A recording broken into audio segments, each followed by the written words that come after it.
Hi అందరికీ. Welcome back to diamond Sujata's Telugu channel. అందరికీ మహాశివరాత్రి పర్వదినం శుభాకాంక్షలు. ఈ వీడియోలో మీరు ద్రాక్షారామం భీమేశ్వరాలయం విశేషాలు చూస్తారు. ద్రాక్షారామం భీమేశ్వరాలయం కోనసీమ జిల్లా రామచంద్రాపురం మండలం ద్రాక్షారామం గ్రామంలో గోదావరి నది తూర్పు ఒడ్డున ఉంది. ఈ ఆలయం పంచారామాలలో ఒకటి. ఈ ఆలయం కారణంగా ద్రాక్షారామం ప్రముఖ పుణ్యక్షేత్రంగా ప్రసిద్ధి చెందింది. ఇదంతా ఆలయం ఫ్రంట్ వ్యూ. ఫ్రంట్ వ్యూలోనే ఒక కొలను ఉంది. ఈ కొలను దగ్గర ఒక టెంపుల్ కూడా ఉంది, ఇంద్రఘట్టం. పక్కనే ఆంజనేయ స్వామి టెంపుల్ కూడా ఉంది. ఇదంతా front view, temple front view. Draksharamam Kakinada నుండి 28 కిలోమీటర్లు, రాజమండ్రి నుండి 50 కిలోమీటర్లు, అమలాపురం నుండి 25 కిలోమీటర్ దూరంలో ఉంది. ద్రాక్షారామం అంటే దక్ష ప్రజాపతి నివాసం. దక్ష ప్రజాపతి శివుని మామ, సతీ పార్వతి తండ్రి, శివుని ఆధ్యాత్మిక జీవిత భాగస్వామి. ద్రాక్షారామం ఆలయాన్ని దక్షిణ కాశీ అని కూడా అంటారు. 18 శక్తిపీఠాలలో ఒకటి కనుక ఇది శివక్షేత్రంగాను శక్తిక్షేత్రంగాను ప్రసిద్ధి చెందింది. ఈ వీడియోలో మీరు చూస్తుందంతా ఫ్రంట్ వ్యూ కొలను దగ్గర. పురాణం ప్రకారం తారకాసుర వధ సమయంలో తారకాసురుని కంఠంలో ఉన్న శివలింగం 5 ముక్కలుగా విరిగిపోయి ఒక ముక్క ఇక్కడ పడిందని, ఆ తర్వాత దీనికి ద్రాక్షారామం అనే పేరు వచ్చిందని కథనం. ఒక మెట్ల మార్గం గర్భగుడి పై స్థాయికి చేరుకుంటుంది. ఇక్కడ భీమేశ్వర స్వామిపై భాగాన్ని చూడవచ్చు. నేను వెళ్ళినప్పుడు దర్శించుకోవడానికి మెట్ల పై భాగాన్ని చూశాను ఫస్ట్. తర్వాత కిందకొచ్చి కింద భాగాన్ని కూడా దర్శించుకున్నాను. ఈ శివలింగం తెల్లని స్ఫటికాకారంలో పొడవుగా ఉంది. ద్రాక్షారామంలోని శివలింగానికి ఒక ప్రత్యేకత ఉంది. తెల్లవారుజామున లేత సూర్యకాంతి శివలింగంపై పడుతుంది. శివలింగం స్ఫటికాకృతిలో ఉంటుంది. శివలింగం పైభాగంలో నల్లటి చారలు మనకు కనిపిస్తాయి.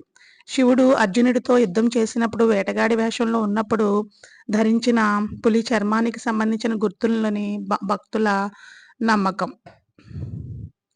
ఇదంతా గుడి లోపల వ్యూ, ఇంద్రఘట్టం, కొలను దగ్గర ఉన్న గుడి వ్యూ. ఇదంతా బాగుందని, ప్రశాంతంగా ఆకర్షణీయంగా ఉందని చెప్పి ఎక్కువసేపు షూట్ చేశాను ఇది. తర్వాత ఇది గుడి లోపల ప్రాంగణం వెళ్ళే ఎంట్రన్స్ దారి. ఇదంతా రాతి కట్టడంతో చూసారా, చెక్క ద్వారాల చుట్టూ రాతి కట్టడం ఉంది. అట్లానే ఇక్కడ మనకు కనిపించేది ఇక్కడ స్వామివారికి ఉత్సవాలు, కళ్యాణాలు అవి చేస్తూ ఉంటారు అక్కడ. ఇక్కడ మనం ఒక తాబేలును కూడా చూస్తాము. తాబేలు ఈ ఆలయంలోనే ఉంటూ ఉంటుంది. చూసారా, అక్కడ ఉంది చెట్టు మొదల్లో తాబేలు స్లోగా నడుచుకుంటూ వెళ్తుంది. ద్రాక్షారామం భీమేశ్వరాలయ ప్రాకారంలో ఈశాన్యంలో అష్టాదశ శక్తిపీఠాల్లో 12వ శక్తిపీఠం మాణిక్యాంబ ఆలయం కొలువై ఉన్నది. లోపల గుడి లోపల స్వామివారి గుడితో పాటు మాణిక్యాంబ అమ్మవారి ఆలయం కూడా ఉన్నది. ఆ అమ్మవారిని కూడా దర్శించుకోవచ్చు. నన్ను లోపల షూట్ చేయలేదు, సో గుడి చుట్టూనే షూట్ చేశాను. గుడి లోపలికి వెళ్ళే మార్గం అంతా పాతకాలం నాటి రాతితో కట్టబడి ఉంది. చూసారా రాతితో గోడలు ఎట్లా ఉన్నాయో. లోపల మనకి గోపురాలు కనిపిస్తున్నాయి కదా. ఇదంతా గుడి బయట చుట్టూ షూట్ చేశాను 4 వైపులా.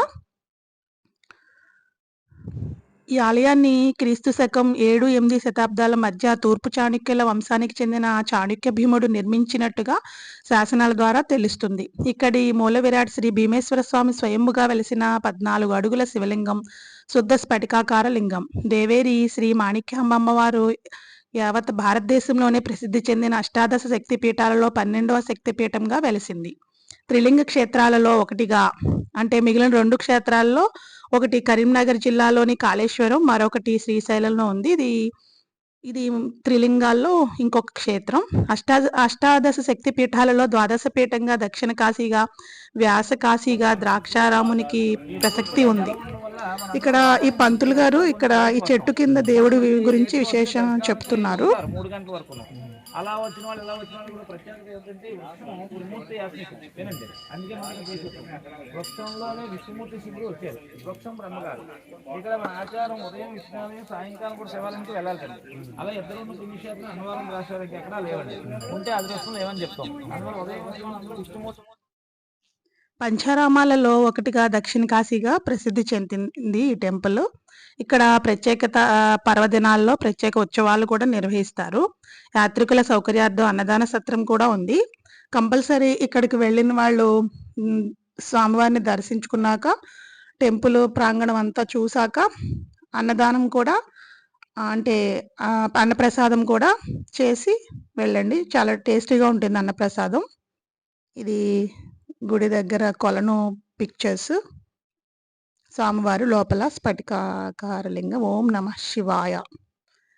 ఇది గుడి బయటకు వచ్చాక ధ్వజస్తంభం ముందు అక్కడే మహానంది కూడా ఉంటుంది. నందీశ్వరుడు.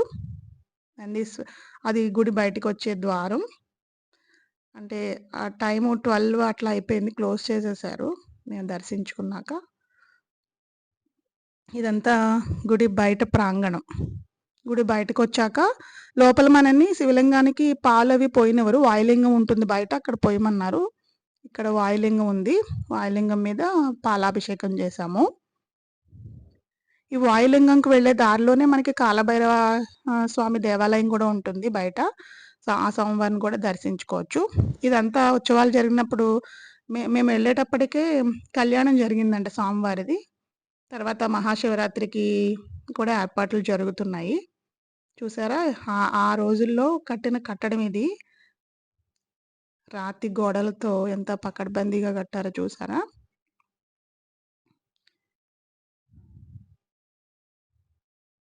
ఇదంతా గుడి బయట ప్రాంగణంలోని విశేషాలు. గుడి చుట్టూ షూట్ చేశాను. గుడి చుట్టూ ఉన్న విశేషాలు.